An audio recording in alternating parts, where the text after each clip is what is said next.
Bonjour. Dans cette vidéo, on va aborder les différentes anomalies lymphocytaires et monocytaires.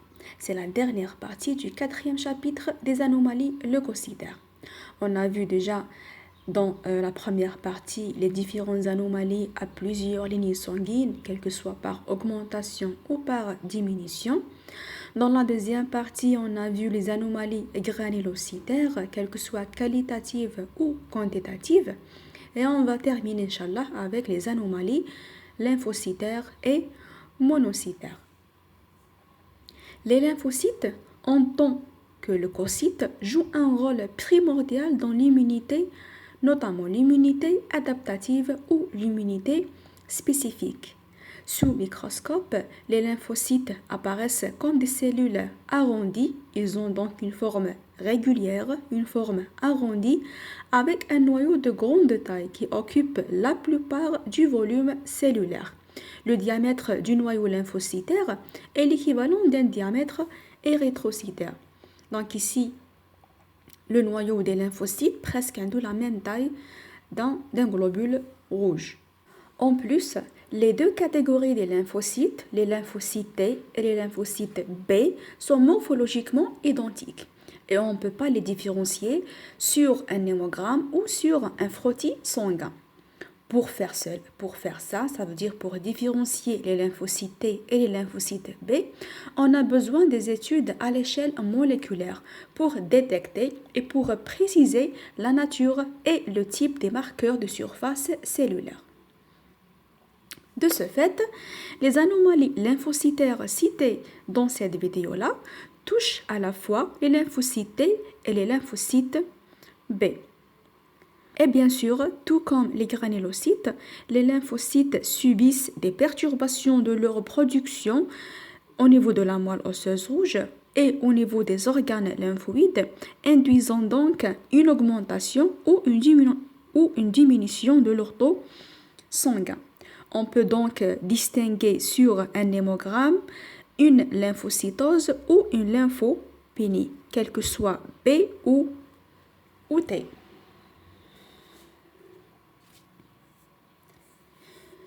En commençant bien sûr avec la lymphocytose, ou ce qu'on appelle également hyperlymphocytose. La seule différence entre la lymphocytose ou l'hyperlymphocytose, c'est dans le nombre cellulaire. Dans l'hyperlymphocytose, on trouve un nombre des lymphocytes qui est très élevé par rapport à la lymphocytose. D'accord? Donc la lymphocytose, la différence entre le nombre normal et le nombre pathologique, elle est relativement faible, contrairement à l'hyperlymphocytose. Donc, l'hyperlymphocytose ou les hyperlymphocytoses, il y en a plusieurs hyperlymphocytoses, sont définies par un taux de lymphocytes circulant supérieur aux valeurs normales. On parle d'une hyperlymphocytose si le taux des lymphocytes est supérieur à 4 Giga par litre chez l'adulte, à 6 Giga par litre chez l'enfant ou à 11 Giga par litre chez le nouveau-né. Concernant l'enfant et le nouveau-né, il s'agit de ce qu'on appelle la formule leucocytaire inversée. Et on a déjà mentionné cette notion-là dans le 2e chapitre. Et on a dit dans le 2e chapitre, bien sûr, que on dit que la formule leucocytaire est inversée lorsque le taux des lymphocytes est supérieur par rapport au nombre des neutrophiles. Chez l'adulte, c'est le nombre des neutrophiles qui est supérieur par rapport au nombre des lymphocytes. C'est la formule leucocytaire normale. L'inverse est rencontrée chez le nouveau-né et chez l'enfant. Cette situation, bien sûr, physiologique est due à l'immaturation du système immunitaire, ce qui provoque une prolifération non contrôlée, immature des lymphocytes T et des lymphocytes B chez le nouveau-né, et cette formule leucocytaire inversée tend vers le normal avec l'âge. Chez l'enfant, le plus souvent, il s'agit d'une infection bactérienne. Ici, vous avez l'exemple de l'infection ou de la maladie coqueluche. La maladie coqueluche causée par une infection bactérienne de type Bordetella. Elle est caractérisée par des crises de toux très aiguës et qui durent pendant une longue période, jusqu'à 3 semaines, voire un mois de crise de toux. Cette maladie qui touche les enfants et les nouveau-nés, elle est très contagieuse. La maladie coqueluche باللغة العربية c'est السعال الديكي. السعال الديكي, c'est une maladie très fréquente chez les enfants et chez les nouveau-nés. C'est la principale cause de l'hyperlymphocytose chez les enfants. Par contre, chez l'adulte ou l'adolescent, les étiologies virales sont plus possibles que les infections bactériennes. Il s'agit de l'infection par le virus d'Epstein-Barr qui provoque ce qu'on appelle la mononucléose infectieuse. Je vais expliquer par la suite c'est quoi la mononucléose infectieuse. Donc la mononucléose infectieuse, c'est une infection virale causée par le virus d'Epstein-Barr et elle est connue comme la cause principale de l'hyperlymphocytose chez l'adulte et chez l'adolescent. Après les infections virales, il y en a également certaines infections bactériennes. Dans la deuxième position, il s'agit de l'infection bactérienne de type brucellose, typhoïde ou encore d'autres infections bactériennes. En plus, d'autres étiologies bénignes sont également impliquées dans l'hyperlymphocytose. Par exemple, quelques maladies auto-immunes. Mais le plus souvent, il s'agit d'une hémopathie maligne. C'est le cas du lymphome non hodgkinien et les leucémies lymphoïdes chroniques. La mononucléose infectieuse, principale cause de l'hyperlymphocytose chez l'adulte et chez l'adolescent, correspond plutôt à une infection virale bénigne provoquée par le virus d'Epstein-Barr. Le virus d'Epstein-Barr ici cible les cellules lymphocytaires B. Donc ici, les lymphocytes B sont les principales cibles du virus d'Epstein-Barr. Vous savez déjà que les virus sont des parasites obligatoires qui ont besoin des cellules vivantes pour qu'elles se prolifèrent et pour se reproduire. Donc ici, les cellules cibles du virus d'Epstein-Barr, ce sont les lymphocytes B, comme les cellules cibles de l'HIV ou du virus du sida, ce sont les cellules lymphocytaires T4 et ainsi de suite. Cette infection, elle est très fréquente et très contagieuse et elle est transmise par la salive. Elle est caractérisée par une hyperlymphocytose, d'où le nom mononucléose. Mononucléose, ça veut dire augmentation anormale de taux des cellules mononucléaires, principalement les lymphocytes. Cliniquement,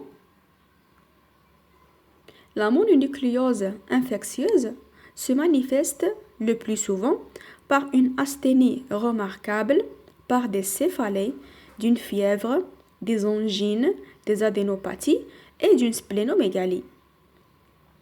Les adénopathies ici viennent suite à la prolifération non contrôlée et accélérée des lymphocytes en provoquant donc un enflement des ganglions lymphatiques qui est le siège principal de la prolifération et de la maturation immunitaire des lymphocytes. La splénomégalie, qui est la deuxième conséquence clinique de la mononucléose infectieuse, se produit ou elle est due à la destruction d'un très grand nombre des lymphocytes suite à l'infection par le virus d'Epstein-Barr. Sur le plan biologique, le diagnostic repose sur l'hémogramme et sur le frottis sanguin, qui montre sur un hémogramme une hyperlymphocytose qui dépasse dans la plupart des cas les 25 gigas par litre. Ici, la proportion des lymphocytes, quel que soit T ou B, dépasse les 90%, contrairement à la valeur normale. Donc la valeur normale ou la proportion normale des lymphocytes T et des lymphocytes B dans la circulation périphérique ne dépasse pas les 45%. Sur un frottis sanguin, on peut observer la présence des cellules anormales. Ce sont des grands lymphocytes T8 cytotoxiques, hyperbasophiles et atypiques, avec un pourcentage très variable qui peut atteindre 10% par rapport au nombre total des globules blancs. Ici, les globules rouges et les plaquettes sanguines ne sont pas altérées. Donc voilà, dans cette image-là, vous pouvez remarquer, là vous pouvez voir un lymphocyte T8 atypique hyperbasophile et de grande taille. C'est la principale conséquence ou c'est la principale manifestation de la mononucléose infectieuse. Vous savez déjà qu'il y a une différence entre les infections bactériennes et les infections virales. Dans les infections bactériennes, les bactéries se retrouvent généralement hors les cellules, les cellules, dans le milieu extracellulaire ou dans la circulation périphérique. À ce moment-là, le corps va induire la prolifération et la différenciation des lymphocytes B. Les lymphocytes B vont se différencier en plasmocytes qui sont capables de synthétiser et de libérer des anticorps. Et les anticorps vont attaquer les agents exogènes comme les bactéries et les détruire. C'est ce qu'on appelle l'immunité spécifique humorale via les anticorps. Elle nécessite l'intervention des lymphocytes B. Contrairement à l'immunité adaptative humorale, l'immunité adaptative cellulaire se manifeste durant une infection virale ou durant la présence d'une cellule cancéreuse. Ici, l'organisme doit détruire la cellule anormale, la cellule cancéreuse ou la cellule infectée par le virus.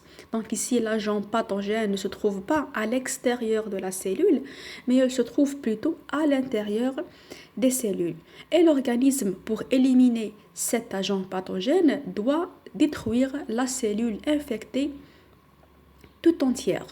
Ici, il y en a l'intervention des lymphocytes T8, cytotoxiques. Dans les autres infections virales, les lymphocytes T8 cytotoxiques sont des lymphocytes qui ont les mêmes propriétés morphologiques des autres lymphocytes. Donc, une forme arrondie, régulière, de petite taille sur un frottis sanguin.